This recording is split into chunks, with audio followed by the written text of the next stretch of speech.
Hi, welcome to Personal Protective Equipment, an introduction to decision making and implementation strategies to keep your team safe. My name is Kathleen Taylor, and I am the Director of Animal Care at Chimphaven.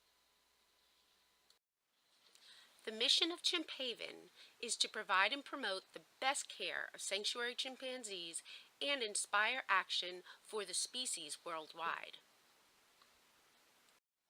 Personal protective equipment, otherwise known as PPE, is the material that we wear to protect both ourselves and others from injury or disease. This includes the animals that we work with, our family, and our pets. The type of PPE that is worn is dependent upon the job being performed as well as the health condition of both the team member and the animals.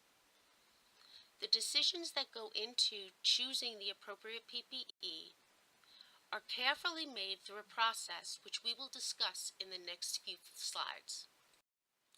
There are 4 steps to successfully implementing PPE. We first need to identify the hazards. This will lead us to performing a risk assessment that will be helpful in determining what PPE will be required. Then we need to educate the staff to why we are choosing the specific equipment and about the risks associated with the hazards. Finally, we do follow-up and continued research. And this follow-up and research doesn't end. It's an ongoing process. As I mentioned before, the first step is to identify the hazards.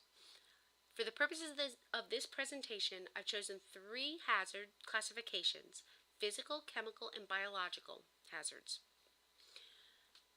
Hazards such as trip, slips, and falls, needle stick injuries, burns, heat, noise, heavy lifting, and allergies all fall under the classification of physical hazards. Chemical hazards include the cleaning chemicals that we use in the animal areas to keep the pathogen level low. Finally, biological hazards include the zoonotic concerns, the bacteria, parasites, and viruses that can be transmitted from species to species. Once we've identified the hazard, we want to know more about the risk associated with it. We do this through a risk assessment. Physical, chemical, and biological hazards all have a unique set of criteria that need to be addressed in order to do an assessment. An assessment is typically performed by the attending veterinarian along with other strategic members within the organization. This may include the safety officer or a manager. In addition, key individuals outside of the organization can be helpful, such as a local doctor or somebody who has a specialty in the hazard you're discussing.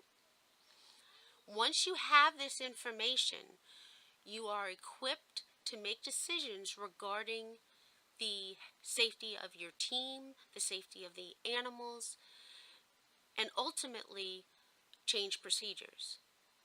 It's at this point that we're ready to educate. After decisions have been made and follow up to the risk assessment, we need to get everyone in the room to educate the team. We want to make sure that people have ample opportunity to both ask questions and be a part of the conversation. This will be very helpful in implementing it afterwards.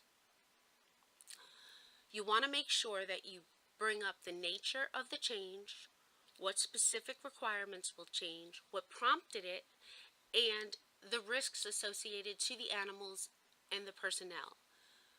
We recently had a situation at Chimphaven in which a co-infection occurred in our colony.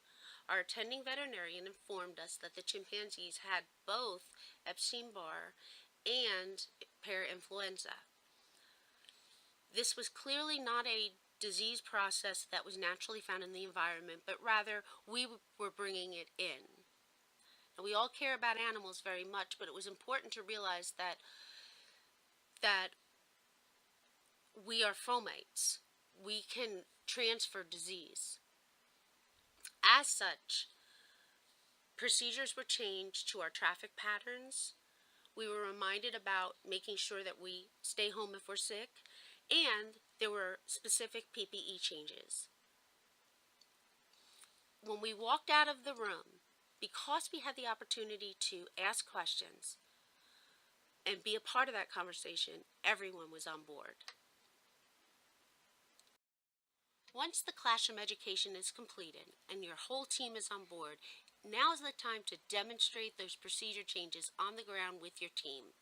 It'll also be important to communicate with your team on the effectiveness and the efficiency of the procedure changes, as well as the team's ability to perform their job. This giving and receiving of feedback will be helpful to the manager in follow-up and continued research. This is an ongoing process, and it's important to remember that the benefits of it are for us as well as the animals we serve.